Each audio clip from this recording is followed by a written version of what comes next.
Vamos a comenzar con esta actividad que se llama un taller Armonía, Setas y Vinos, y vamos a hacer dos partes dentro del taller. La primera de ellas es la presentación de la bodega, de los vinos que se van a degustar precisamente esta mañana, y en este caso Fernando Ligero, que es el bodeguero de la Bodegas Lunas de Castromoro, no ha podido estar con nosotros, pero por algo bueno. El responsable del periódico La Vanguardia de la sección de vinos, de enología y de gastronomía a nivel de toda España, está de visita precisamente en la Ribera de Duero soriana, y todos los bodegueros de esa zona tienen una presentación y una cata de sus vinos por parte de él, con lo cual pues esta mañana están todos en esa zona, en esa cata, con el responsable de catas del periódico La Vanguardia, con lo cual es algo que es muy importante para todas nuestras bodegas sorianas, porque van a estar en el candelero, como se está viendo últimamente, que están adquiriendo un protagonismo muy importante tanto el territorio, el terruño, como esas bodegas que están haciéndolo cada vez mucho mejor y están siendo muy valoradas. Eso por un lado, pero lo tenemos de manera digital. O sea, tenemos a Fernando que nos va a hacer la presentación de forma, vamos a decir, casi telemática de esa bodega. Es muy importante que hemos querido contar con una bodega familiar, una bodega de nuestra tierra, no traer una bodega. Yo sé que aquí estáis muy ligados a La Rioja, pero seguimos siendo territorio soriano y tenemos que intentar consumir productos de nuestra tierra. En este caso queremos poner en valor a esta bodega familiar soriana que está en la zona de San Esteban de Gormaz y con unos vinos muy diferentes. 3 vinos, los tenéis aquí. En este caso la cata va a comenzar, os lo adelanto ya, con uno de los vinos que es Rayo de Luna.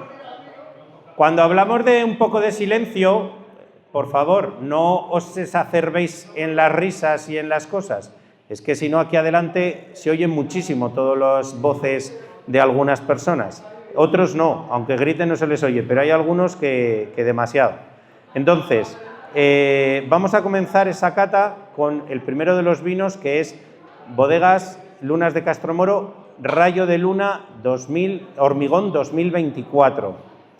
Vamos a seguir con un Rayo de Luna Barricas 2021. Y vamos a terminar con un vino brisado muy curioso que creo que os va a sorprender a todos, porque no quiero lanzar ni contar demasiado de lo que es un vino brisado, pero en el vídeo y sobre todo luego Cristina va a explicaros cómo se hacen y qué curiosidades tiene, por qué se hace al final y con qué lo vamos a maridar. Así que yo pues nada más pediría, aunque sea un aplauso a esta actividad que hemos desarrollado, y a Fernando, que aunque no nos va a oír directamente, pero bueno, que yo creo que seguro que el calor de todos vosotros le va a llegar en esa actividad que estén realizando allí y como si estuviera presente aquí. ¿De acuerdo? Soy ingeniero agrónomo, soy enólogo y llevo 25 años en el sector, trabajando en diversas bodegas en Rioja, en Aragón.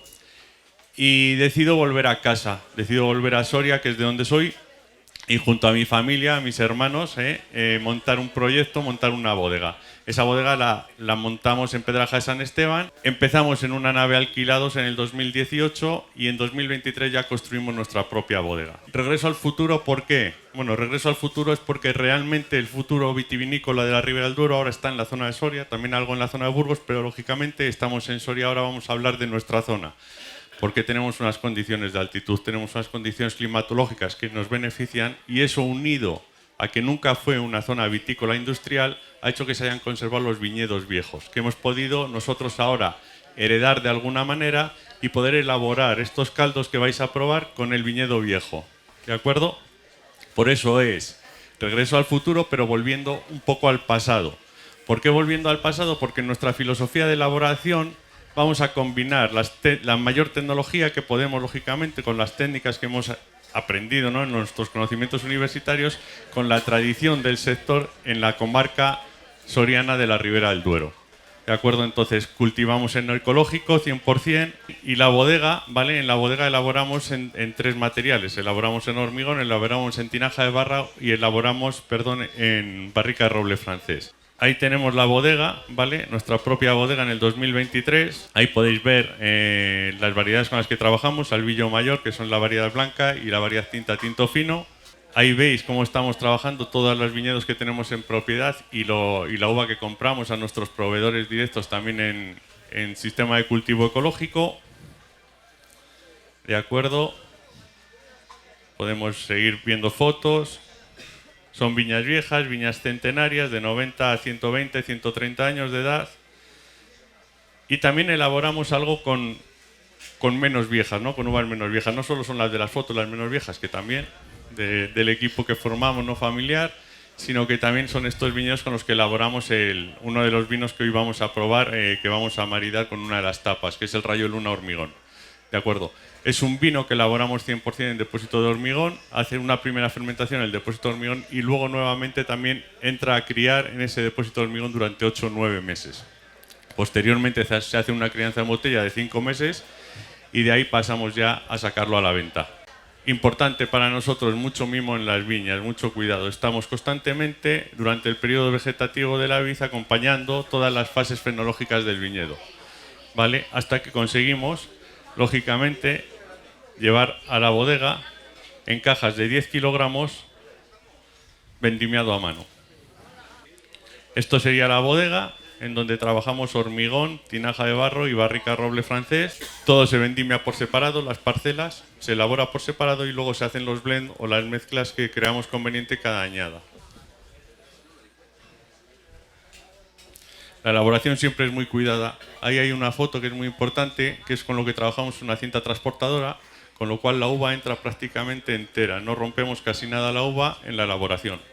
Utilizamos lo menos posible el sistema de bombeo, que solamente se utiliza para trasiegos de depósitos. A pesar de que nosotros intentamos trabajar muchas partes de forma tradicional, como se trabajaba anteriormente en bodega, eso no implica para que no haya conocimientos técnicos que aplicamos en el día a día. Y hay un seguimiento diario, lógicamente, de todas las fermentaciones. Importante siempre en nosotros es el equipo, que es un equipo familiar, ¿vale? Los hermanos, los 3 hermanos y las parejas de los hermanos. Nuestros depósitos de hormigón en los que elaboramos son depósitos modernos, no son como los que antiguamente se utilizaban en bodegas. Es el mismo material, lógicamente es hormigón, pero están revestidos con resina epoxi y son de pequeño tamaño, de dimensiones pequeñas. Las tinajas de barro, tenemos de 300 litros y de 500 litros de capacidad, donde elaboramos el Rayo de Luna tinajas. Y barrica de roble francés, donde elaboramos el Rayo de Luna barricas, que es es el otro vino que vamos a probar en la cata maridaje de hoy. ¿Vale? El embotellado.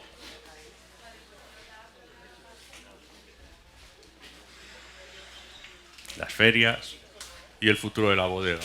Entonces el objetivo fundamental de nuestro proyecto hoy en día una realidad, desde que empezamos nosotros teníamos muy claro que queríamos dejar algo el día de mañana en Soria. Ayudar de alguna manera con un pequeño grano de arena. De manera que si algún día nuestras generaciones que nos siguen quieren quedarse en Soria, lo puedan hacer. Si se quieren ir, que se vayan, pero no por obligación. Nosotros en propiedad tenemos 6 hectáreas, ¿vale? Luego compramos a 2 viticultores, desde que empezamos el proyecto. Uno es el que nos provee del viñedo joven, que es 1,5 hectáreas con el que hacemos el Rayo de Luna Hormigón, y otro que lo tenemos en la zona de Ines, que nos provee unas 4 hectáreas de viñedo.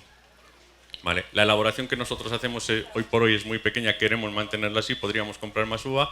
Estamos elaborando en torno a las 12-13.000 botellas anuales.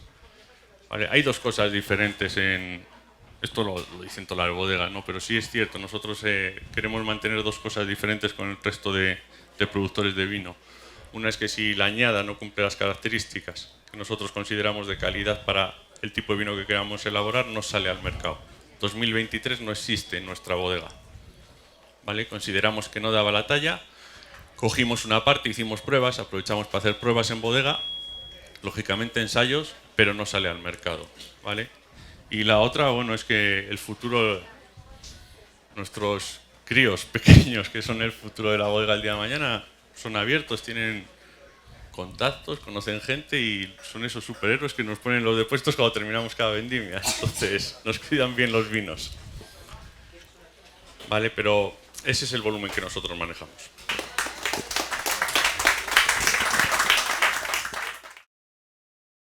Vamos a presentar a los dos máximos exponentes que vamos a tener en esta cata, en esta Armonía Setas y Vino.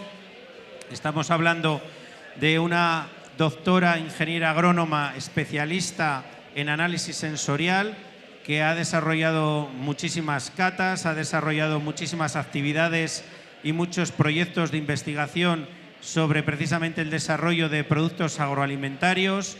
Es profesora en Valladolid, en la universidad, precisamente también de tecnología de los alimentos. Es profesora en la escuela, en el Centro de Formación Profesional de Soria de la Merced, para los alumnos de formación profesional que allí están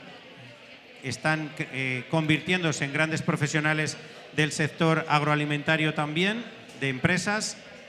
Es una persona que conocéis mucha gente en Tierras Altas también, porque ha participado en muchas actividades desarrolladas desde esta tierra y que sé que ella tiene mucho cariño también a toda esta comarca, y que además es la directora del Club de Catas o la presidenta del Club de Catas de Soria, con lo cual pues creo que, bueno, le avala perfectamente decir que es la mejor que podíamos tener aquí, representando a la parte de análisis y de tecnología que os va a contar, porque se ha utilizado muchas técnicas culinarias diferentes y presentaciones y elaboraciones muy curiosas con las setas, para que le podáis extraer el máximo partido a lo que vamos a presentar hoy.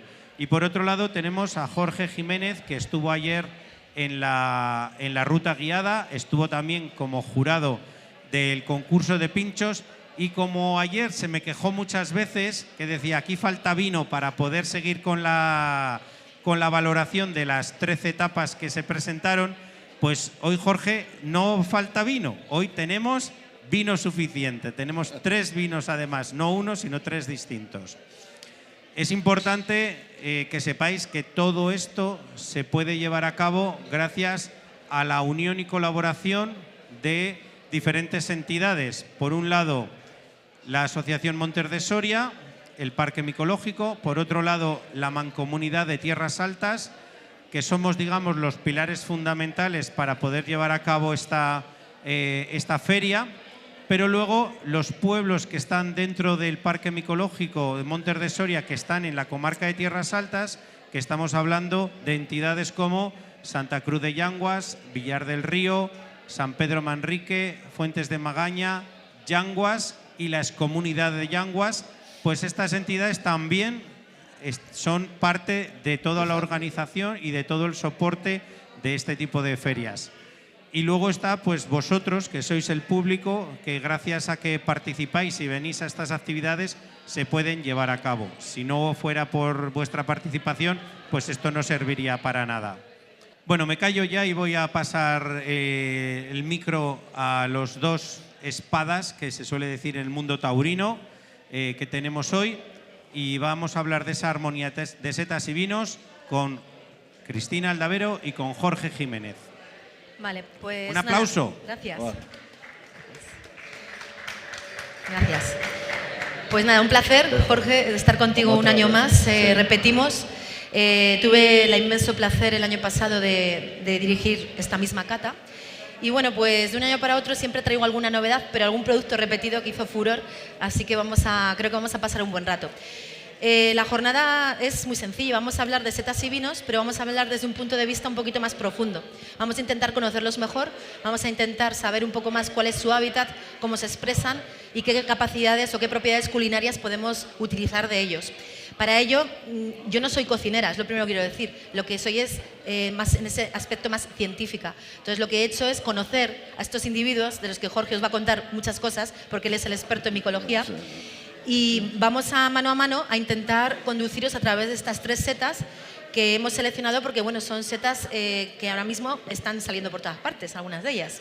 Así que queremos transmitiros propiedades, conocimiento, curiosidades y sobre todo algo más allá de las setas. Así que vamos a empezar. Como os han explicado, estamos en un entorno privilegiado. Soria yo creo que es uno de los paraísos, ¿no?, micológicos para muchas personas que incluso vienen desde muy lejos a disfrutar de nuestros bosques. De eso no me voy a extender más porque tenéis una feria, tenéis una exposición y habéis tenido charlas y jornadas durante estos días. Pero sí que quiero hablaros un poco de algo que es fundamental y que tiene mucho que ver con los vinos que también vamos a probar. Mi papel en esta cata es hacer un maridaje entre setas y vinos, hacer una relación entre esos dos mundos que en el fondo están bastante vinculados. Tened en cuenta que para que la uva, el mosto de la uva, se convierta en vino, hace falta algo, microorganismos. Hace un ratito creo que habéis tenido una charla sobre levaduras. Yo no he podido estar, me la he perdido, desgraciadamente, pero es algo fundamental. Las levaduras también están dentro del reino fungi, con lo cual estamos un poquito hermanados por ese paraguas del reino que hace que, bueno, pues que esos seres microscópicos transformen la uva, el mosto de uva en vino. Importante nuestro terroir. Antes de pasar a explicar los vinos, que también tengo que daros unas pequeñas pinceladas, ya que no nos puede acompañar el enólogo, pues voy a hacer yo en este caso de su portavoz. Pero sí que quiero hablaros de nuestro terroir. Nuestro terroir es algo fundamental. Tenemos una altitud que nos posiciona entre los lugares más interesantes para producir cualquier tipo de fruta, incluida la uva. Tenemos una altitud sobre el nivel del mar y un frío, que lo conocéis bastante bien, un cambio térmico entre la noche y la mañana que hace que la fruta, en este caso las uvas, puedan madurar perfectamente. Tenemos un terroir también con viñedos muy viejos, ¿vale? Es un patrimonio que hemos sabido conservar y que nos hace también diferentes y nos posiciona como una pequeña joya dentro de todo lo que es el panorama vitivinícola de nuestra región, en este caso la Ribera del Duero. Así que la Ribera del Duero soriana, por su altitud, por su climatología, el terroir, la composición del suelo y también por el saber hacer, nos ha posicionado de nuevo en un lugar importante, sobre todo en un lugar importante dentro de lo que es la viticultura. Esto es un poco una guía para vosotros que vais a ser los catadores. Vamos a hacer una secuencia que es la secuencia recomendada. Vamos a serviros los vinos. Vais a observar el vino. Catar es describir con palabras lo que percibimos con los sentidos. Os vamos a servir los vinos, vamos a comentar el vino, vamos a hablar sobre el vino y luego os vamos a servir un kit de cata con las setas, con las pequeñas elaboraciones, ¿de acuerdo? Entonces, vais primero a probar el vino, luego vais a probar las setas y luego vamos a hacer la armonía o maridaje para ver cómo se llevan de bien, ¿vale? Estas elaboraciones. Así que primero observaremos, después oleremos, ¿vale? Después probaremos y después tomaremos el bocado y volveremos a hacerlo todo a la vez, ¿de acuerdo? Mientras tanto habrá charla que tendréis que aguantar, ¿eh? No os bebáis el vino antes de tiempo, que luego os quedáis sin vino y no podemos hacer la cata. Bueno, no os voy a decir mucho más porque ya ha habido un vídeo explicativo, pero Bodega Lunas del Castomoro, su filosofía, en un paréntesis que os hago, es hacer algo diferente y hacer algo singular. No busca parecerse a ninguna bodega más, sino que busca hacer algo que le sale del interior, es decir, hacer vinos que se expresen según el territorio, sin grandes artificios y como llegue cada año. Es decir, no buscan tener un producto homogéneo, sino tener el producto que cada año da la tierra. Eso hace que esta familia, que además os sonarán porque son Rangil de apellido, o sea que ya tienen en sus venas parte histórica de vino, pues hayan apostado por tener viñedo ecológico, hacer transformaciones ancestrales de las que luego vamos a catar un ejemplo súper bonito, y luego utilizar nuevos formatos que se habían dejado en el olvido, como por ejemplo el hormigón, la tinaja y algunas cosas más que están ahora investigando, ¿vale? Trabajan con huevos de hormigón también, hacen cosas diferentes. Bueno, pues eso es lo que vamos a hacer, 3 vinos y 3 setas. Vamos a empezar, Jorge, sí, con el Lanzarón. Bueno, pues yo realmente hoy vengo a apoyar a los protagonistas de esta cata, que son los vinos, los platos que ha preparado Cristina y Cristina. No os voy a dar una charla habitual de cómo son las setas que vamos a probar, entre otras cosas porque creo que todos las conocemos. Entonces mi labor va a ser un poco de hacer comentarios sobre las setas, curiosidades sobre las setas que vamos a probar y no una descripción científica que, entre otras cosas, pues ya se hicieron ayer en la charla que hubo a esta misma hora. Entonces, bueno, pues vamos a hablar de varias setas. Como curiosidad, os he de comentar que ahora se ha impuesto el nombre en toda la zona de Perrechicos, porque bueno, pues la cultura micológica del País Vasco y los nombres populares del País Vasco pues se han ido extendiendo no solo en esta seta, sino en otras. Pero que sepáis que yo ya desde hace muchos años, 60 años, en mi pueblo no se conocía esta seta como perrechico, por supuesto, se conocía como lansarón. Casi en toda la provincia de Soria se conocía como lansarón o nansarón.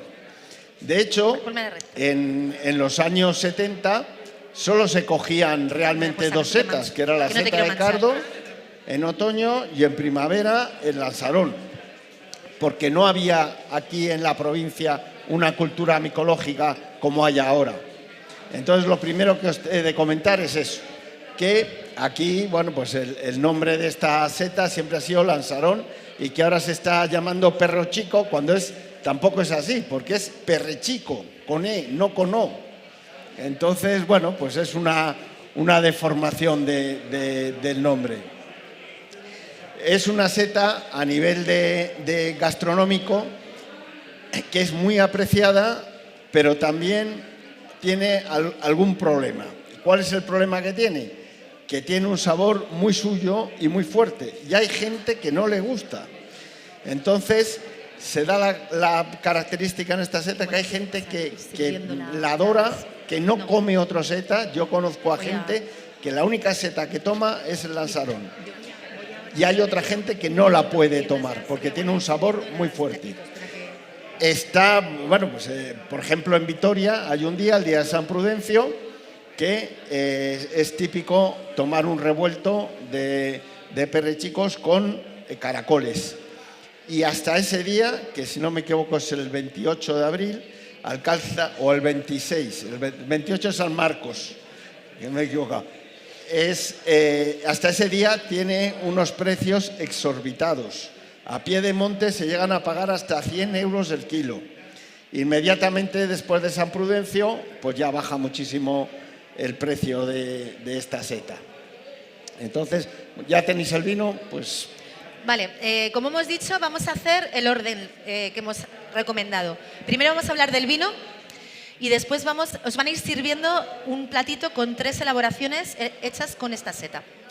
Vale, primero hablamos del vino. Este vino es un rayo de luna, porque además la bodega, el padre de los hermanos Ligero le encantaba Becker. Entonces, bueno, pues una de las cosas que hicieron fue llamarle Lunas de Castromoro. Castromoro es el nombre antiguo de la zona, y Lunas por el rayo de luna y por muchos otros poemas de Becker.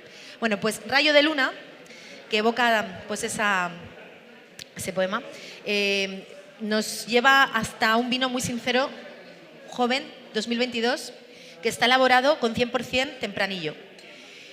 Como digo, viñedos de altura, cepas centenarias. Cuando hablamos de centenarias, puede que muchas de ellas sean prefiloxéricas, es decir, que estaban plantadas antes de que llegara la filoxera y nunca se arrancaron. Se denominan pies francos. Y son unas cepas que son capaces de aguantar inclemencias porque tienen una raíz pivotante que se ha desarrollado muchísimo durante el tiempo. Es capaz de cuidar muy bien a sus racimos y además es capaz de producir sin tener que hacer entresaca o podas en verde. Produce lo justo y necesario, ¿vale? No más de kilo y medio por cepa. Con lo cual tenemos unas uvas de muchísima calidad, como os digo, con una maduración óptima gracias a esos cambios térmicos. Y además este vino está elaborado en tinajas, ¿vale? Tinajas de barro, en depósitos de hormigón. Es que luego tenemos el tinajas. Tenemos depósitos de hormigón, ¿vale? Que es la antigua manera de hacerse el vino. Eran trujales de hormigón en el suelo donde se echaba la vendimia estrujada y ahí lo que se hacía era fermentar haciendo bazuqueos, sumergiendo el sombrero y haciendo control de temperatura bastante rudimentario, pero una forma antigua de hacerse el vino que se ha hecho pues hasta los años 60, 70, 80. Yo he estado trabajando en los años 90 en cooperativas con trujales de suelo y era como se hacía el vino y bueno, se encontraban ciertos matices que no los da el acero inoxidable. Bueno, pues vais a tomar entonces un vino elaborado en depósito de hormigón, con antigua usanza, y con 4 meses de barrica posterior. Es decir, lo que llamaríamos un vino joven con un pequeño paso de barrica para tener un poquito domesticados los taninos. Pero vais a ver que es un vino bastante suave. Entonces, color, es un rojo cereza picota, muy bonito. La tonalidad se ve inclinando la copa a 45 grados sobre una superficie blanca. Lo siento porque no tenemos, pero podéis ver un poco la tonalidad, que es un ribete, bastante purpúrea, o sea, con tonos purpúreos. Y luego veis que tiene una buena base alcohólica, ¿vale? Glicerina, tiene una lágrima que se llama una densidad bastante interesante, que eso luego se va a transmitir en la boca como redondez y potencia. Vamos a la nariz. En la nariz lo que tenemos que determinar son los aromas primarios, secundarios o terciarios. Primarios son todos aquellos que proceden de la uva, estamos hablando de una uva tinta fina, tempranillo, la conocéis todos, que suelen ser frutos rojos, regaliz rojo, frutos negros, zarzamora. En definitiva, fruta, ¿vale? Fruta porque es un vino sin pretensiones de tener nada más. Solamente la expresión que da la uva al fermentar. Bien, alcohol, aroma secundario, o el alcohol, obviamente. Estamos hablando de, creo que son 14 y medio, vamos a ver. 14 y medio. Y vamos ahora a la boca. Cuando pasemos el vino por la boca, nuestra boca es una especie de mapa gustativo, sensaciones gustativas, ácido, amargo, dulce, salado, y vais a pasar el vino y vais a notar a ver qué encontráis, qué sensaciones encontráis. Astringencia tiene que tener porque tenemos toda la materia polifenólica de la uva dentro de la fermentación, es decir, ha fermentado con los ollejos. Y luego tenéis que tener también sensaciones ácidas, amargas posibles, saladas probables, dulces, que no es habitual porque hablamos de vinos secos, con menos de 2 gramos de litro por azúcar, por litro de azúcar. Y podríamos tener también sabores umami, el quinto sabor. Y ahí enlazamos con las setas. Vamos a ver. Vale. En boca aparece regaliz negro. Aparecen los frutos rojos. Aparece una sensación ácida necesaria. Estamos hablando de una fruta que tiene acidez. Los vinos tintos tienen que tener una acidez por debajo de 3,5 para perdurar en el tiempo. Y estos vinos, con esa acidez tan buena, van a tener una vida útil larga y muy próspera, ¿vale? Están protegidos de ataques bacterianos. Bueno, pues enlazamos. Vamos a enlazar con este platito curioso, ¿no? En el que tenéis 3 cosas. Lo primero que quiero que os fijéis es en este vasito. Vale, este vasito es la seta, es decir, es un extracto puro del lanzarón, ¿vale? Es un extracto puro de la seta. Estas setas se han recolectado y directamente en fresco, después de haberlas lavado, se han metido en una olla de doble presión, a baja temperatura 6 horas. De tal manera que he logrado obtener este extracto, que es el extracto puro de la seta. No hay agua. Esto es lo que la seta suelta después de 6 horas a presión. Entonces, aquí tenéis, aquí os presento al Perretxico, os presento al Lanzarón, que es su esencia, su extracto. Es curioso porque le comentaba a Toño que, bueno, me puede a lo mejor Jorge dar alguna indicación, que cuando utilizamos esta seta pequeñita, su aroma de harina, que son pues ésteres volátiles y cetonas, son aromas como muy harina, no sé, es muy curioso, ¿no? Es un aroma como harina fresca. Sí. Pues cambia bastante cuando el ejemplar es más mayor, porque en el extracto aparecen aromas sulfurados importantes, más aromas de azufre. De hecho, si oléis, tiene un toque a yodo, a azufre, a cerilla, a hojarasca, como a caldo de carne, ¿verdad? Como algo como quemado. No se quemaron, ¿eh? Simplemente estuvieron al lanzarón. El que, claro, en ese sentido, el que los tiene súper, ¿cómo se dice?, interiorizados, pues huele a lanzarón. Claro. Sí que es cierto que en los ejemplares más jovencitos a lo mejor es menos azufre, más frescor. Pero si no, te huele... Esto, tú te cierras los ojos, te doy esto y te es lanzarón. Sí, sin ninguna duda. Es muy especial porque, si probáis otras setas, luego las probaremos, Este sabor solo lo tiene el Asarón, el Prechico, la seta de San Jorge, que se llamaba antes, entonces es típico. Por eso os digo que además es un sabor muy fuerte, que hay gente que le apasiona y es la seta que más le gusta, y hay gente que no puede comerla. Vale, pues aquí reside una parte importante del sabor peculiar de las setas, concretamente es el umami. El umami que los japoneses definen como sabor agradable o que sabe bueno. Y es este sabor que os recordará a lo mejor a las pastillas de caldo o al, bueno, glutamato monosódico, ¿vale? El glutamato. ¿Por qué? Porque esta seta tiene mucho ácido glutámico, ¿vale? Y al descomponerse y transformarse, aparece el sabor umami súper claro. Esto es umami puro. Con esos toques también almizclados, incluso un poquito ácidos, un poquito amargos, agrestes, que aparecen también en la seta. Es como si le sacáramos todo el jugo a la seta y quitáramos la fibra, que de eso hablaremos después, y dejáramos solamente el extracto. He leído en algunos libros, que a lo mejor Jorge de esos tiene más datos, que los extractos de lanzarón en la medicina popular los utilizaban para antiinflamatorio y dolencias. Los pastores hacían sopas. Y para el azúcar. Y para el azúcar, reducir el azúcar en sangre. En efecto. Así que esto sería como una medicina, ¿vale? Es un extracto de seta, es una medicina con todas sus propiedades. De hecho, Jorge, sí. Que todos los hongos, bueno, pues yo siempre digo, joder, seguro que esto es bueno, seguro que cura. Pues fijaros si son capaces de matar. Y lo son, todos lo sabéis, pues también son capaces de curar ciertas dolencias. Posiblemente no en las condiciones que son capaces de matar.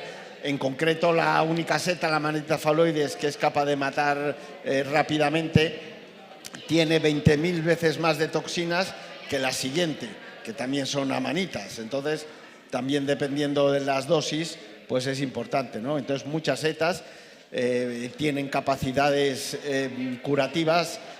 Sin ir más lejos, los penicillium, la penicilina, son hongos. Y toda la penicilina se descubrió accidentalmente, pero con unas placas Petris de hongos. Ayer en otra conferencia que se dio de evolución humana y las setas, que dio Antonio García Tabernero, una de las cosas que se utilizaban habitualmente desde hace muchísimos miles de años es los pedos de lobo que encontramos. Pues ellos lo utilizaban cuando tenían heridas, se ponían, pues eso, rompían un pedo de lobo y se lo ponían en la herida, sin ser conscientes que para qué valía, porque ellos su único objetivo era parar la hemorragia. Era como un algodón, entonces se ponían, lo apretaban y se quedaba ahí, pero ellos no sabían que además lo que le estaban haciendo era poniendo antibiótico. De hecho, luego se dieron cuenta que cuando hacían eso, la herida no iba a peor. Y entonces ya llevó costumbre de utilizarlo. Muy bien. Bueno, pues ya hemos presentado la seta, ya la habéis podido tomar su esencia, vamos a llamarla así. Y lo siguiente que tenéis aquí son dos elaboraciones hechas con mantequilla impregnada durante otras 4 horas a baja temperatura, 71 grados exactamente, con un atomizador. De tal manera que lo que he hecho es pulverizar la seta y mezclarla y emulsionarla con la mantequilla de Soria. Fruto de eso, que es esta cosita que tenéis aquí, que el auténtico es más bien así porque lleva azúcar. Esto no lleva azúcar. Y es una cosa que he traído porque me parecía muy interesante para también unirla con los vinos. Y es que el Canelé, que tiene su marca de calidad diferenciada, es históricamente un producto derivado de la elaboración del vino. Porque cuando los vinos se elaboraban antiguamente y se clarificaban con claras de huevo, con las yemas no se sabía muy bien qué hacer. En la zona de La Rioja se hacían yemas, se hacían pasteles, y aquí lo que se hacían es estos pasteles, ¿vale? Que están elaborados con huevo, con harina. En este caso, si hay alguien intolerante, lo he hecho con harina de avena. ¿Por qué? Porque ya tenía sabor a harina la mantequilla, con lo cual ya no quería más sabor a harina. O sea, lo he hecho con harina de avena y lleva huevos, harina, y en este caso no lleva azúcar, no lleva ron, que es otra de las cosas que llevan los canelés, y tampoco lleva canela. Lleva un poco de pimienta, que os puede salir en boca, cuidado con la pimienta, que puede picar, y solamente lleva la mantequilla impregnada con huevos y harina de avena. Vale, este es el canelé de Perro Chico. Es una cosa nueva, que es esto que tenéis aquí. Con la humedad del ambiente ya no está crujiente por fuera. Os prometo que venían crujientes en mi coche, pero se han quedado...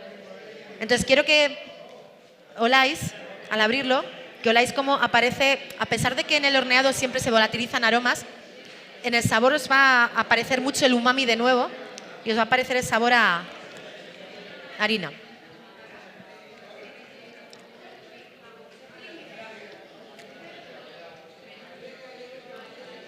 El sabor final, el posgusto, es lo que recuerda al umami del extracto que habéis tomado. Bueno, ahora es el momento en el que podríais catar un poquito de vino y un poquito de...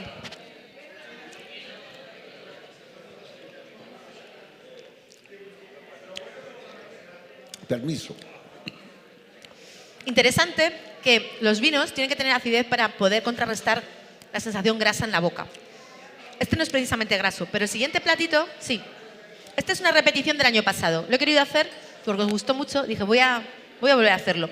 Es la mantequilla de partida, esa que he elaborado con el Perro Chico, y arándanos. Entonces, al fraguar, al quedarse sólida, el arándano, la pectina del arándano la deja mucho más sólida de lo que es en realidad la mantequilla emulsionada. Y cuando la sacas del envase parece paté. Es decir, sería una versión, entre comillas, sin hígado de pato. Es decir, como si fuera algo vegano, pero no vegano porque realmente la mantequilla es un producto lácteo que viene de la vaca. Pero bueno, diríamos que no lleva pato, que es un paté vegetal, ¿vale? Está encima de un panecito con un poco de cebolla confitada. O sea, crujiente, perdón.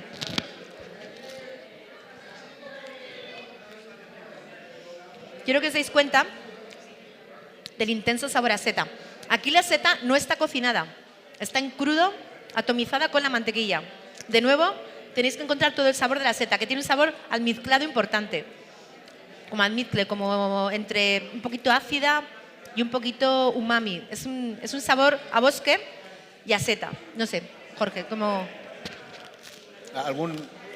¿Alguna curiosidad mientras seguís comiendo sobre el lanzarón, el Perro Chico? Pues, ¿dónde nace? ¿Dónde aparece? Igual que el níscalo sale en pinos, ¿dónde aparece el Perro Chico? Bueno, en la zona mía del Rollo, la gente se cree que sale debajo de los espinos, de los endrinos en concreto.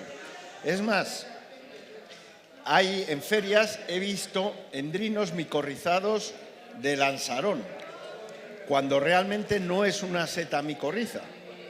Vosotros aquí, en la zona de tierras altas, de hecho ayer en la salida que hicimos al monte, los lanzarones salen en mitad del prado, haciendo corros grandes, porque son como las senderillas, son saprófitas o micorrícicos que se aprovechan del espino, pero no son necesarios para producir, como el níscalo, que el níscalo necesita un pino para poder producir y hacer una micorriza con el pino. El lanzarón no, sale en los prados. Ese es principal. ¿Y por qué? Y dices, bueno, ¿y cómo se sale en los prados? En tu pueblo sale bajo los espinos y cada vez que vas a por lanzarones, ya cuando entras en el bar dices, ¿has ido por lanzarones? Porque tienes toda la cabeza llena de heridas. Y dice, pues muy sencillo, por la acción humana y animal, sobre todo de los grandes bóvidos, de vacas. ¿Por qué? Porque las máquinas, está un prado, una máquina se queda en barbecho o a lo mejor lo utilizan exclusivamente para hierba, pero pasan máquinas, entonces eso daña a un micelio que es muy delicado. Cuando aparece el micelio, sale en mitad de un prado, pues sale en un punto concreto. Ese micelio gasta todo el alimento que tiene y entonces inmediatamente crece en anillo, porque esto lo ha gastado y entonces donde hay alimentos en el siguiente. Y eso lo gasta y al año siguiente otro más. Y por eso se hacen los corros de brujas. Y los corros de bruja cada vez son más grandes. Entonces, cuando pasan máquinas o pasan animales grandes que pisan el suelo, rompen los micelios, etc., pues al final esos micelios van creciendo y se meten ¿dónde? Pues en las paredes donde están los endrinos y los espinos. Y entonces, ¿dónde sobreviven? Ahí. Pero no es porque tengan que tener necesariamente espinos ni endrinos. De hecho, ayer en la salida que fuimos, los únicos que encontramos fueron en mitad de los prados. Dos corros en mitad de dos prados. Y estaban todos los prados llenos de endrinos alrededor y de espinos. Y ahí no encontramos ni uno. Entonces, es un concepto que tenemos que salir.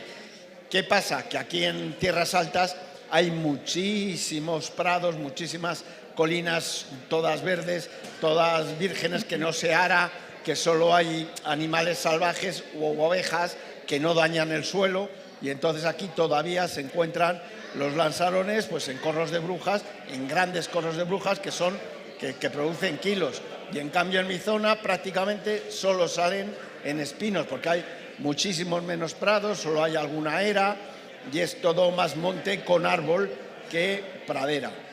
Entonces era para que, bueno, pues sepáis en sí dónde salen los lanzarones. Que no os equivoquéis, que no compréis un endrino micorrizado de lanzarón. Que no digo que no tenga micelio, pero que no es necesario.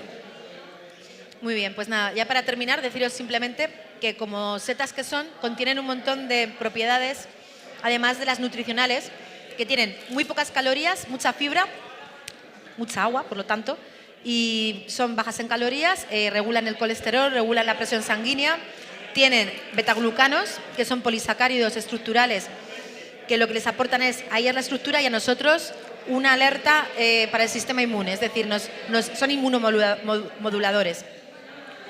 Y además, esta seta en concreto tiene también altos niveles de ergosterol, que es el precursor de la vitamina D, con lo cual, pues comer setas nunca deja de ser un acto saludable, porque consumimos gracias a ellas sustancias en microproporciones que son muy interesantes para el organismo. Y dicho esto, creo que es hora de pasar a la siguiente seta. Esto es lo que habéis probado, el lanzarón con arándanos y el rayo de luna hormigón. Senderilla.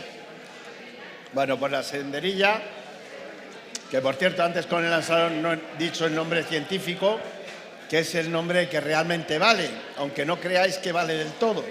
Es Calocibe gambosa, el del perrechico. Pero hasta hace 20 años no era Calocibe gambosa, era Tricoloma georgii. Y me diréis, ¿y cómo cambian los nombres científicos? Pues cambian muchísimo de todas las setas. Sí. Si veis cualquier guía, sale un nombre que es el aceptado y vienen 5 sinónimos o 6 sinónimos. En el caso de la senderilla, el nombre científico es Marasmius oreades. Es una seta también que es saprófita, que quiere decir que se alimenta de materia muerta y sale, pues igual que he explicado antes, sale de un montoncito de micelio que sale y se va creando en corros de brujas. El nombre científico pues tiene, o el nombre vulgar pues tiene muchos, como todas las setas.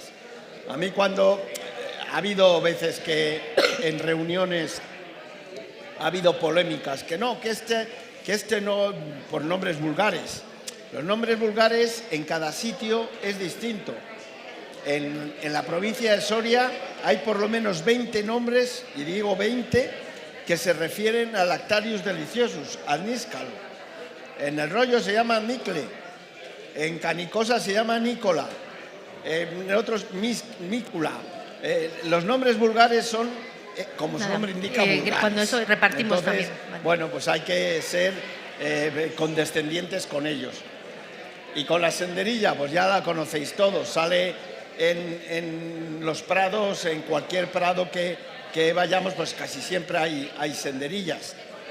Para mí es la gran olvidada, la gran desconocida del mundo gastronómico entre los aficionados, no entre los chefs que sí saben de su valor. ¿Por qué? Porque en mi casa, en el rollo, cuando llueve las cojo en la puerta de casa. Entonces parece que no tiene ningún valor. Que un boletus que hay que subirse al quinto pino, nunca mejor dicho, está mejor solo por el hecho de ir a subirlo, a por ellos. Y la senderilla es una seta excelente en la cocina, buenísima. Bueno, estoy totalmente de acuerdo contigo y de hecho alguna vez hemos mantenido alguna conversación charlando de setas, pero concretamente de esta seta, que parece una seta insignificante, que la tienes por ahí, que a veces ni la coges porque dices, ¡buah! Hay que agacharse mucho, hay que estar ahí todo el rato cogiéndola. Y es una seta increíble porque tiene capacidades, yo creo, a ver, se puede quedar seca en el suelo y al año siguiente se rehidrata. Bueno, eso dicen, ¿no? Sí, se te rehidrata, vamos, es como inmortal casi. Casi. Y siempre está, bueno, todas las setas, con el perechico es típico de que cada uno no sabemos las matas, dónde están, y en todos los pueblos, y al final todos no sabemos las mismas matas. El que las coge es el que llega primero. Con las senderillas pasa igual, con los níscalos pasa igual, con los boletus pasa igual. Un árbol que está micorrizado de boletus, todos los años, si se dan las características, dan boletus. Por eso los recolectores, mucha gente que viene a buscar al pinar, dice, joder, es que este tío, fíjate, ha estado 2 horas y se ha bajado los 30 kilos de boletus. No es que haya tenido más suerte buscando, es que ha ido muchas veces y sabe los pinos que dan boletus. Y con las senderillas igual, las senderillas está el micelio y el micelio está en el suelo y se mantiene de un año a otro. Y entonces siempre donde hay un corro de senderillas, al año siguiente está el mismo corro 10 centímetros más detrás, pero sigue estando ahí en el mismo sitio. Bueno, pues senderilla, que para mí, como tú dices, es una seta que es casi un condimento, que si se la echas a cualquier plato, ahí sí que vais a tener también un montón de sabor. Otra seta que aporta muchísimo umami, lo vais a ver después. Y antes de nada empezaremos hablando del vino. El siguiente vino que vais a probar es el Rayo de Luna Barricas 2021. Pasa por aquí. 95% tinta del país, 5% albillo. Un poquito de vino blanco para refrescar, para darle esa frescura, ese empujón fresco al vino. Un vino que va a permanecer más tiempo que el anterior en barrica, ¿vale? 12 meses, más de 12 meses en barrica. El meterle un poquito de albillo, aparte de bajar el pH, también lo deja fresco para permanecer una temporada larga de guarda y que cuando el vino salga sea, pues eso, un recuerdo de lo que había entrado, algo fresco, algo joven, ¿vale? Es como una cápsula del tiempo la barrica, pero tiene que salir parecido a lo que había entrado, por lo menos. Luego ya viene la reducción en botella, donde el vino evoluciona, se ensambla y termina de ser quien es.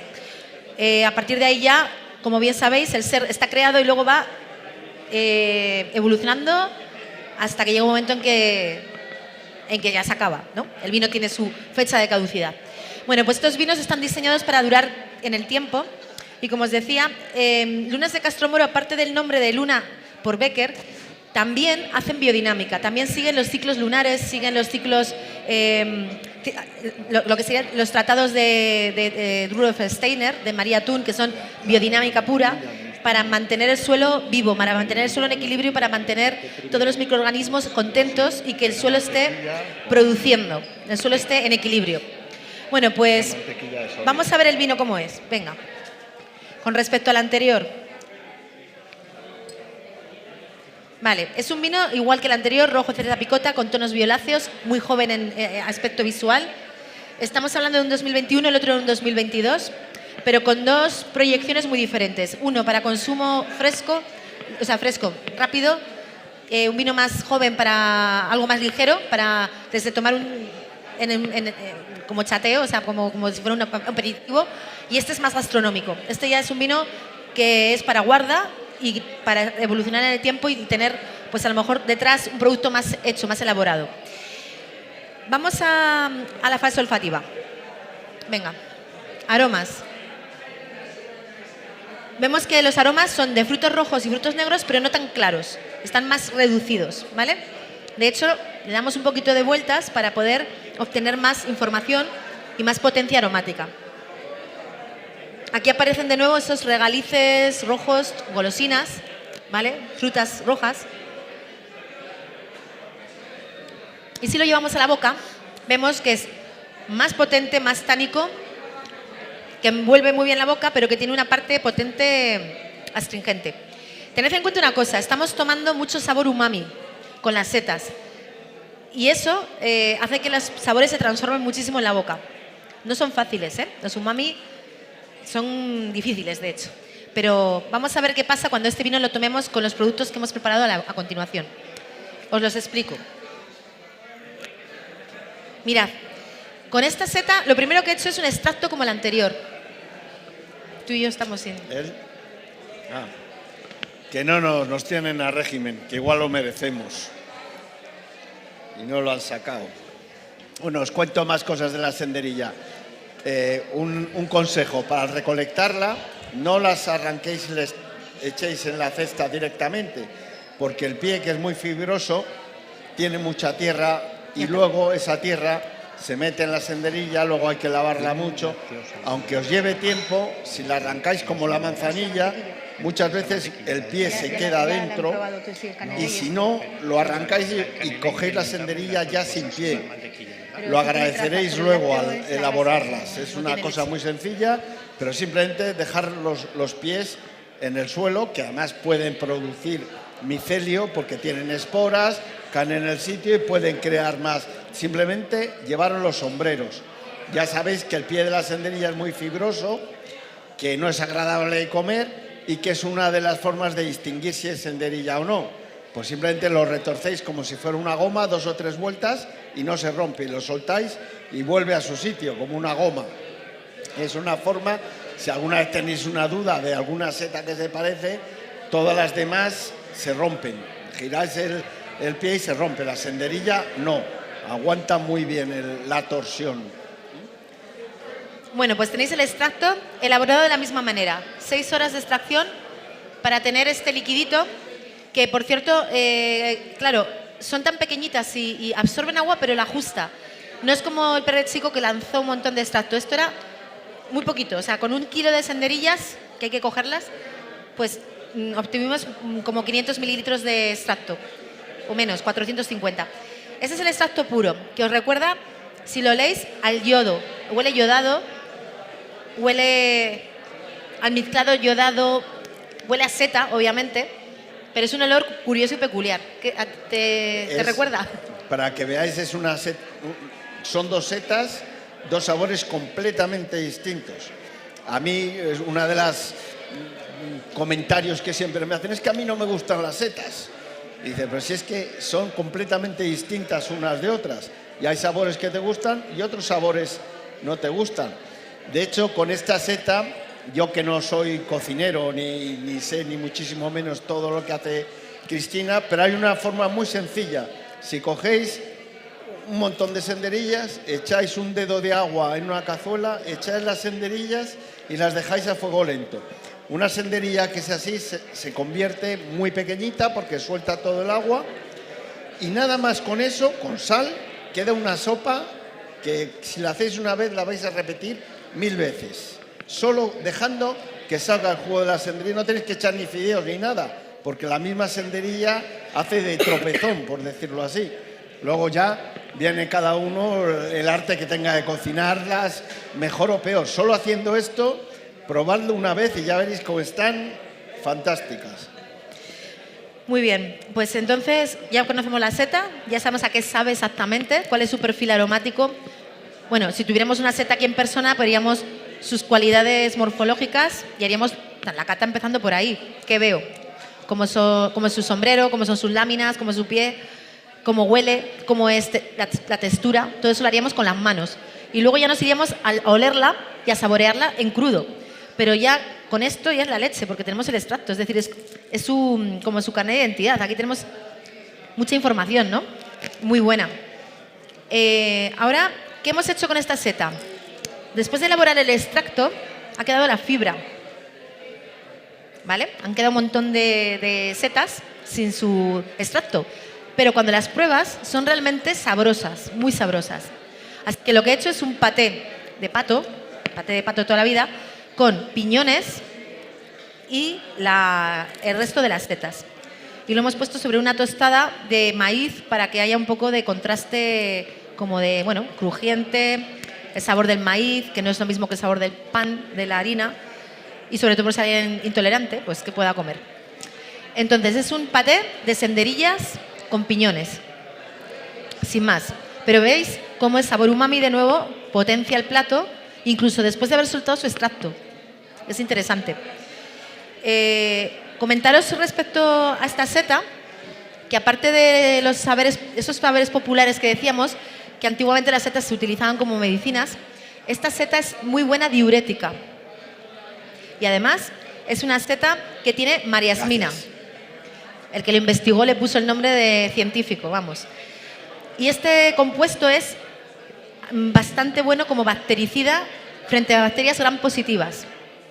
Esto es bueno porque es como un antibiótico, sin serlo, pero puede ser un precursor de un buen estado de salud, porque vas matando bacterias que no son adecuadas. Claro, en cantidades enormes. Para sacar el extracto de mariasmina hay que tener igual 10 kilos de seta y sacar el extracto, ¿vale? Quiero decir que el uso continuado de setas en una vida saludable, una dieta equilibrada, podría favorecer pues tener un antibiótico natural y sobre todo los betaglucanos que os he dicho. Tiene muchos betaglucanos y antioxidantes. También tiene ergosterol y también tiene ácido glutámico. Tiene pues unos perfiles muy parecidos entre unas y otras, pero algunas además tienen compuestos activos que se están investigando, como decía Jorge, y que algunas ya son súper desconocidas. ¿Podrían ser los nuevos antibióticos del futuro? Seguramente sí, pero habrá que investigarlo. Entre otras cosas, otra curiosidad de la senderilla. La senderilla tiene cantidades pequeñas de ácido cianhídrico que se evapora en cuanto lo cocinas, pero si te las comes crudas son un poco euforizantes.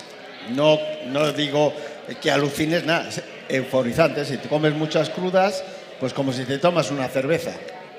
Entonces que lo sepáis que puede pasar. En crudo. En crudo. Están muy cocinadas. En cuanto se calienta un poquito, se evapora y no hay ningún problema. Y tampoco hay ningún problema con comerlas en crudo, las ponen en muchas ensaladas. Pues mira, gracias por la información, porque la próxima vez las voy a intentar dejar así en crudo, a ver qué pasa.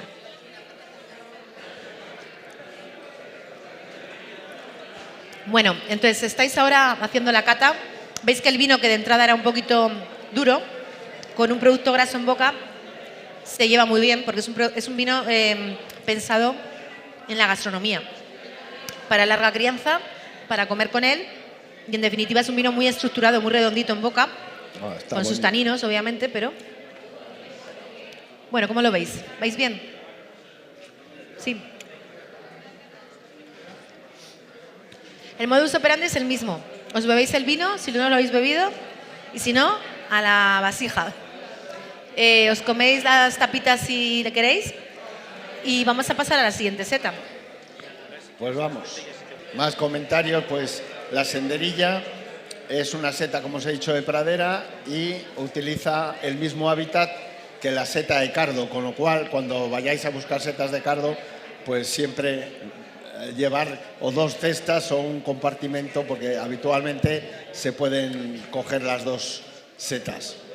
Y champiñones también, porque comparten el mismo pues el hábitat. blanco, el brisado. Las tres. Ahora hay que decirle a la gente. Vale, una cosita. Vamos a terminar el último tramo con una seta muy especial y un vino muy especial. Os sugiero que todo el mundo enjuague con un poco de agua la copa para que esté lo más limpia que podáis, porque es un vino blanco, brisado, y necesito que la copa la tengáis limpia. La próxima seta, antes de que salgan, es el Cratererus cornucopoides, que el nombre vulgar que se está extendiendo es trompeta de la muerte, que es un nombre estupendo para una seta. Que sepáis que antes hay otro nombre vulgar, que era antes, que es muchísimo mejor, que es cuerno de la abundancia, pero no sé por qué lo de trompetas de la muerte se ha extendido más. Esta seta para mí tiene una característica gastronómica que es buenísima, que es que igual que la senderilla la podemos secar o el boletus la podemos secar y luego rehidratar, pero nos cambia muchísimo el sabor, amarga muchísimo y para mí se estropean. En cambio esta no. Esta, el Cratererus cornucopoides, tú la secas y la rehidratas y tiene las mismas características que cuando la coges fresca. Y además tiene un sabor, ya veréis, completamente distinto a los otros dos, para que veáis que es que las setas cada una sabe de una manera distinta. Muy bien, de esta seta no tenéis extracto, por un motivo, y es que la seta la he utilizado desde la deshidratación. no la tenía en fresco, con lo cual no podía sacar de algo seco un extracto. Así que, aún así, aunque hubiera estado fresca, el extracto seguro que es mínimo, porque es una seta que de por sí parece de terciopelo, es una seta curiosísima, parece como de tela, no, apenas es húmeda, parece que ya está deshidratada en el campo, es una cosa curiosa. Entonces, bueno, las elaboraciones que estáis viendo, obviamente no tienen ningún tinte ni colorante. Es la propia seta que tiene mucha pigmentación y, por lo tanto, muchos antioxidantes, muy interesante para nosotros también como producto medicinal, es la que da y aporta este color tan bonito a la elaboración. Vale, vamos a hablar del vino, lo primero. El vino es un vino curioso. A ver, si os digo que esto es un vino blanco, me diríais, ¿dónde te lo has olvidado? ¿Te lo has olvidado en la terraza todo el verano? ¿O te lo has encontrado por ahí en algún anticuario y has traído un vino blanco? No, es un vino blanco, no muy lejano en el tiempo. Esperad, está aquí.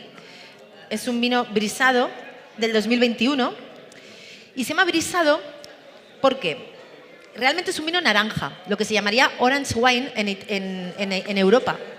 Pero esa palabra no se puede utilizar en España porque ya tenemos vinos naranjas en el condado de Huelva, que son vinos fortificados que se elaboran con naranjas amargas. Entonces no podemos decir vino naranja, porque parece que estamos hablando de un vino que no es. Así que aquí les llamamos brisados. Pero esto en Europa se llama orange wine y no es ningún descubrimiento extraño ni ninguna moda extraña. Simplemente es la forma ancestral de hacer los vinos blancos en la Europa del Este. Esta técnica, dicen que procede, la cuna de este tipo de vinos procede de Georgia, ¿vale? Se elaboraban en ánforas, en barricas, en tinajas, y se elaboraban con las uvas blancas, con sus ollejos hasta el final. Es decir, se elabora igual que un vino tinto. La diferencia entre un vino blanco y un vino tinto es que cuando recolectamos la uva y la estrujamos, en el vino blanco quitamos rápidamente los ollejos por sangrado y pasados unas horas, hacemos el sangrado, pasamos unas horas de maceración, extraemos y comienza la fermentación. Y hacemos una fermentación sin ollejos y aparece un vino blanco, pálido, amarillo pálido, súper bonito. Si eso no lo hiciéramos, aparecería esto. Es decir, estos vinos están elaborados como si fueran un tinto y tienen más de 8.000 años de antigüedad. Por eso os digo que esta bodega está apostando por hacer vinos antiguos porque sus cepas son antiguas y hacer las cosas como se hacían antes, también investigando para ver si queda bien, ensayo-error, ser diferentes, hacer cosas que no hace el resto. Entonces, son vinos que la verdad que es una suerte tenerlos en nuestra zona porque no son comunes. Te tienes que salir, como digo, a Georgia o países, por ejemplo, irte a Bulgaria, a Rumanía, irte hacia la zona de los Balcanes, por ahí sí que hay vinos naranjas, pero aquí no. Aquí los vinos naranjas se han puesto de moda ahora, porque es como retornar o ir hacia atrás. De hecho, a Georgia la han vuelto a poner en el mapa porque nadie hablaba de Georgia. Siempre se habla de Estados Unidos, pero no de la de aquí. Y de repente se habla porque es como la cuna de estos vinos tan ancestrales. Bueno, pues vamos a ver qué pasa cuando un vino blanco se hace como un vino tinto. Dime, albillo mayor, 100%.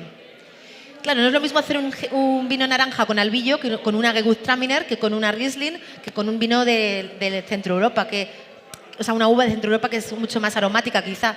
El albillo tiene sus limitaciones, entre otras pues la falta de acidez y otras cositas.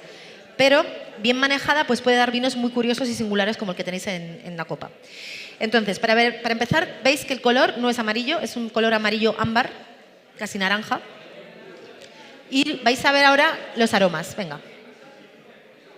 Aromas que no se parecen del todo a lo que encontraríamos en un vino de albillo, en el que aparece pera, manzana, frutas de pepita. Aquí aparecen cosas un poquito más almizcladas, ¿no? Como las setas. Y aparecen aromas, no sé si me queréis decir alguno vosotros, algún aroma que os aparezca. Que hablo mucho yo, pero vosotros también podéis hablar. Aparecen, no sé, como aromas resinosos, aromas no muy típicos de una uva blanca, ¿verdad? Sorprende en nariz. Vamos a la boca. En la boca destaca la acidez del vino, la astringencia que le proporciona la piel. Si no hay maceración con pieles, no hay astringencia, aquí sí que la hay. Entonces es amargo, ácido, Es seco, no es nada dulce. Es un pelín salino. Y bueno, vamos a ver cómo se lleva de bien con lo que hemos preparado aquí. Aquí tenéis 3 elaboraciones. Voy para atrás.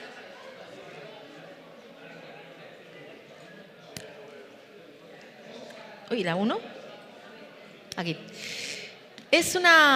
La 1 es una tostada. Es esta que tenéis con la trompeta confitada.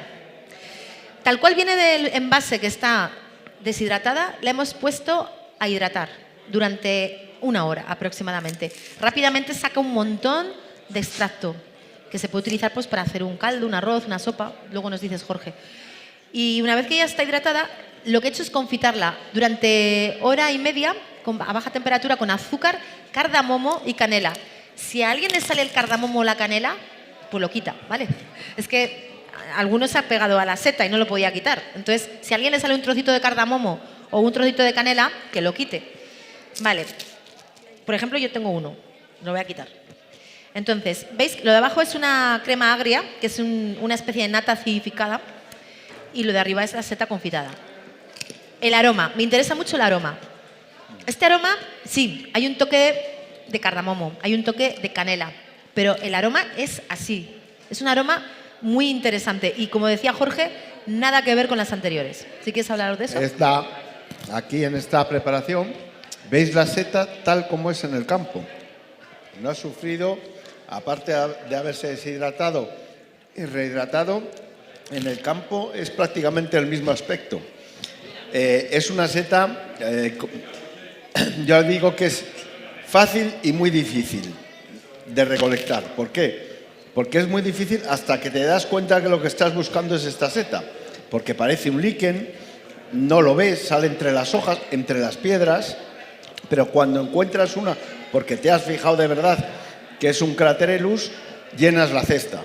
Porque está todo lleno. Lo que tú creías que eran líquenes, que eran manchas, que realmente eran todas las setas, salen todas pegadas unas a otras y llenas la cesta enseguida. Es más, muchas veces me ha pasado a mí de llenar la cesta, irme y dejar ahí montones de Craterellus. Y sí os aconsejo que cojáis de esta para mantenerlas, porque ya veis que estas están deshidratadas y están buenísimas.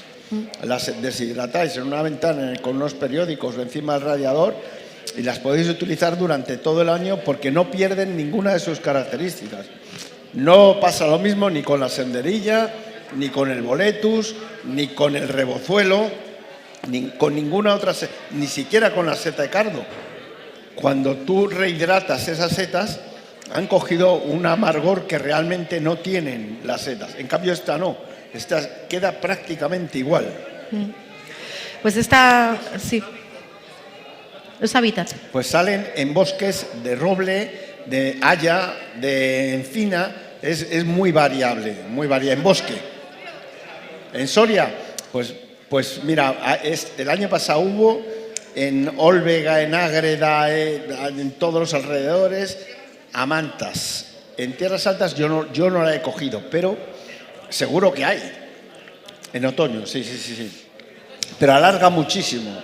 Ahora es una seta que sale a mediados de otoño y llega hasta mediados de invierno. Si no es un invierno muy duro, lo puedes encontrar en enero. Igual que otros Craterellus, el lutensis, lo puedes aguantar mucho tiempo. Yo en mi zona de rollo la cojo en roble, pero yo sé que en Olvega debía haber mantas. Decían que era... Y en encinas, sí. Hay en cualquiera. Sale entre las hojas, entonces no la ves, porque tú vas andando, como es una seta, como la que habéis visto encima de la tosta, y no la ves, porque están negras, parecen líquenes, o parecen otros que no eran setas. Pero claro, cuando te das cuenta que una es, dices, pues está todo el monte lleno.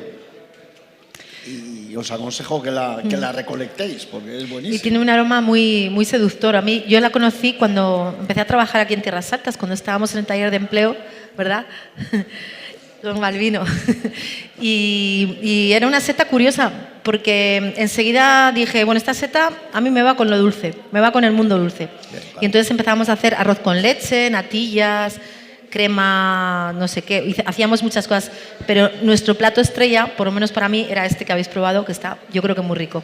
¿Os ha gustado, no? De hecho, ayer el postre del pastel de los 3 chocolates que tomamos después de la comida utiliza muchísimas trompetas porque se adecua mucho a postres, a setas dulces. Se va muy bien con los lácteos, por eso hemos buscado aquí el contraste fresco con una nata agria acidificada para que esté fresca, un poco ácida, y luego yo le pongo, nosotros le poníamos canela, pero yo le he añadido en las últimas veces cardamomo porque me apetece darle un toque sofisticado a algo que ya es muy de por sí sofisticado, muy de bosque, pero no se llevan nada mal. De hecho, no se enmascaran. Se nota que hay cardamomo, se nota que hay canela, pero también se nota que está la seta. La seta en sí es una especia más. Bueno, pues llevados por esa vía dulce, hemos hecho aquí otras 2 elaboraciones. Una es salada y otra es dulce. La salada la tenéis clara, ¿no? La del queso. Y la otra es una crema tipo nocilla, tipo Nutella. O sea, es decir, con la elaboración de 2 horas, a baja temperatura, 52 grados, con mantequilla de Soria, hecho con nueces, trompeta negra y mantequilla, hice la base. Y una fue hacia el mundo dulce y otra hacia el mundo salado. La salada, lo que he hecho es echarle sal y he puesto queso parmesano. Y a la otra, lo que he hecho es echarle cacao puro, desgrasado 100% y azúcar moreno. Ya está. Y dije, voy a ver qué pasa. Esto es un experimento. Así que vamos a probar, no sé en qué orden, da igual, la primera salada.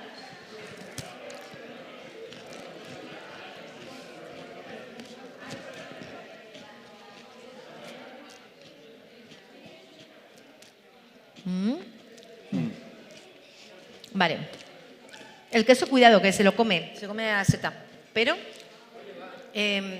como producto para tener, como dice Jorge, en la despensa, que coges y deshidratas cuando te viene bien y haces un paté, haces una elaboración, la pones en un guiso. Hombre, a ver, claro, ¿es un poco fea? Sí. ¿Da color? Sí. Se puede hacer un risotto maravilloso también. Además, bueno, claro, la trompeta de los muertos, la gente dice, uy, es que es de los muertos, igual te la comes y te mueres. No, que decían que salía después de la noche de difuntos, ¿no? No es, ya he dicho que hay otros nombres vulgares que son mucho mejor. Cuerno de la abundancia. Cuerno de la abundancia, me quedo con ese. Claro. Bueno. No sé cómo lo veis. ¿Algún comentario que queráis hacer? Muy bien. Esta no te la sabías tú, Albino, estas 2. Estas son mías ya de segunda fase.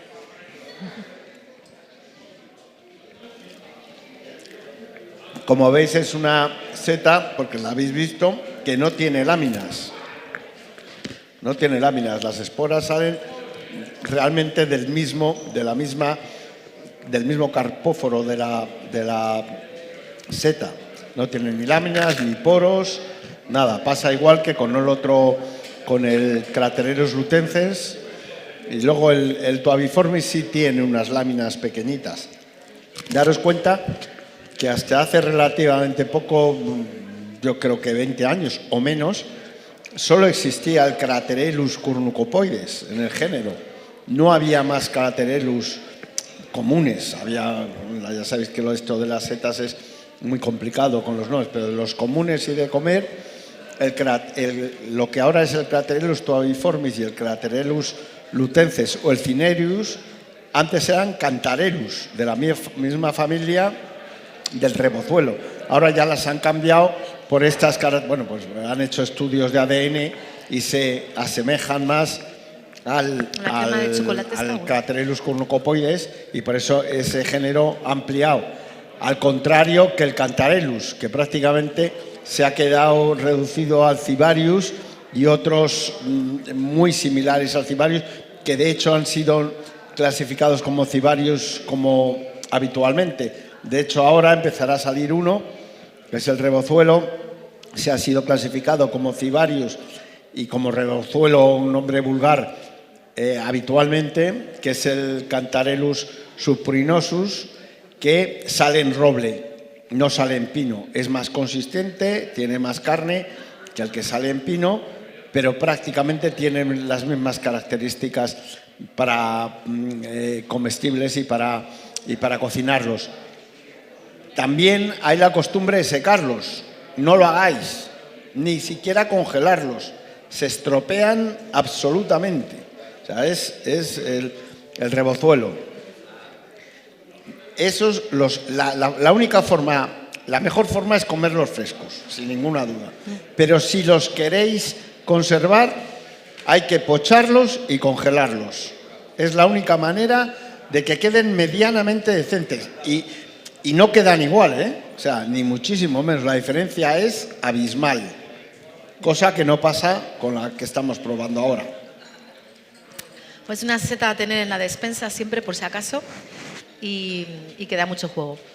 Bueno, yo creo que por nuestra parte, ya parte científica, la parte experimental, os hemos acercado estas 3 setas desde unas perspectivas muy diferentes a las que seguramente pensabais, y simplemente para que veáis la capacidad que tienen estas setas de expresarse de formas muy diferentes en función de cómo las utilizas, pero siempre sabiendo qué tienen, de qué partes.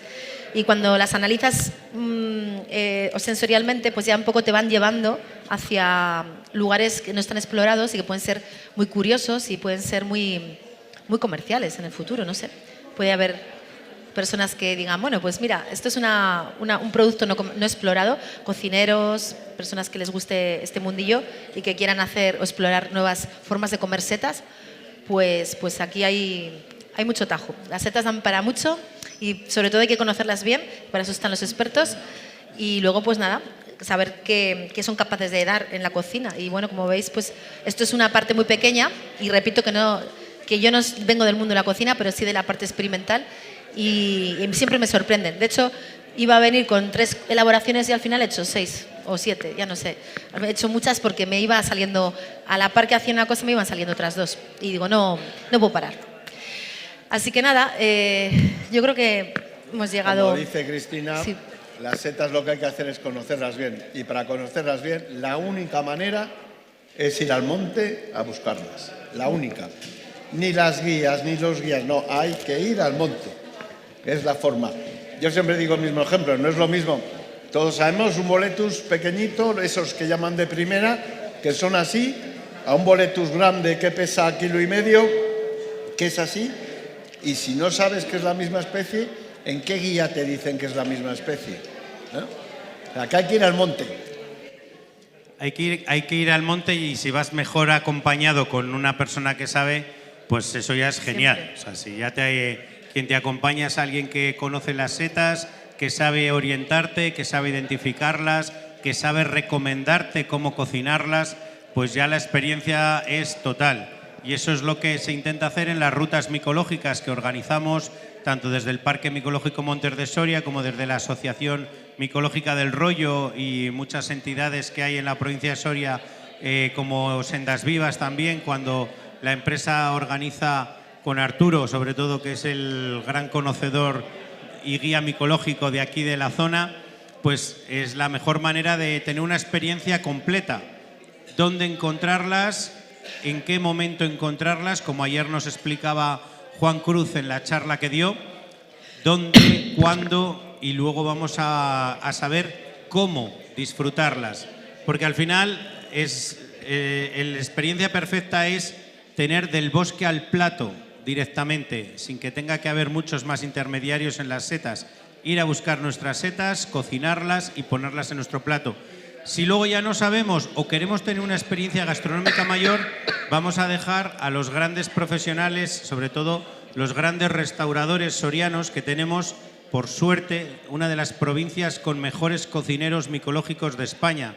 Y de hecho tenemos 2 abanderados importantísimos. Hay muchos más. Hay muchos encima que son bastante humildes, bastante en sitios pequeñitos, pero es muy importante al final tener en cuenta que tenemos un restaurante estrella Michelin en Navaleno. Estamos hablando de La Lobita, con Elena, su responsable en cocina, que está haciendo un trabajo excepcional y que está llevando la provincia de Soria y la micología a nivel internacional. y tenemos a un ex estrella Michelin que no sabemos si a lo mejor la vuelve a retomar porque la abandonó por voluntad propia, porque dejó el establecimiento que había concretamente en Soria capital para refugiarse, digamos de alguna manera, en su tierra, en Vinuesa, en el Quintanarejo, montando un nuevo establecimiento allí, que es Óscar García, el que fue el chef del restaurante Baluarte en Soria capital y que ahora es el Baluarte, el Quintanarejo, y que ha cambiado un poco el tipo de cocina que quiere desarrollar y que quiere pues trasladarnos a todos nosotros, pero siempre primando el recurso local y apostando por una altísima calidad a la hora del producto y de las elaboraciones que desarrolla. Entonces, pues bueno, yo creo que tenemos que creernos que en esta provincia hay mucho potencial, pero como os digo, no solo los grandes que aparecen en la tele o que aparecen en los medios, sino que muchos pequeños locales en nuestros pueblos tienen una calidad altísima, saben cocinar las setas de manera magistral y bueno, yo aquí en Tierras Altas pues ha habido muchos cocineros buenos, incluso gente que sigue estando aquí, gente que aprendió aquí y se fue fuera y ha llevado también a gala el producto local de Tierras Altas y las setas más allá de esta comarca. Pero bueno, al final es tener una experiencia, tener un disfrute, es lo que hemos intentado desde la Mancomunidad de Tierras Altas, Montes de Soria y los ayuntamientos que forman parte de esta iniciativa de la Feria Micológica de Tierras Altas, con este maridaje de setas y vinos, que conocierais 3 vinos muy diferentes, sobre todo sorprenderos con el vino naranja al final, porque es algo que puede romperos un poco los esquemas de lo tradicional, como ha explicado Cristina, probar elaboraciones de las setas también de muy diversas maneras, en el mundo dulce y con elaboraciones curiosas, que conocierais un poquito más esas especies a través del conocimiento de Jorge, de su experiencia y de trasladaros un poco todos esos trucos para descubrirlas, para identificarlas y bueno, pues al final que os vayáis de aquí pues con una satisfacción de haber probado y de haber tenido una experiencia gastronómica diferente a lo habitual. Vamos a terminar esta actividad. Concretamente, nos gustaría que os llevarais un grato recuerdo también de esta participación que habéis tenido en la Armonía Setas y Vino. Y para ello, pues, si utilizáis vuestros cachis, vuestros vasos de plástico grandes, pues el que no quiera beberse el vino naranja, que lo vuelque en el vaso grande y os vamos a repartir una bolsa para que os llevéis la copa. La copa viene serigrafiada con el logotipo de la Feria Micológica de Tierras Altas y lo que nos gustaría es que os llevarais ese recuerdo por lo menos y cada vez que os bebáis un buen vino en casa, pues que podáis ver la Feria Micológica y os acordéis de Villar del Río.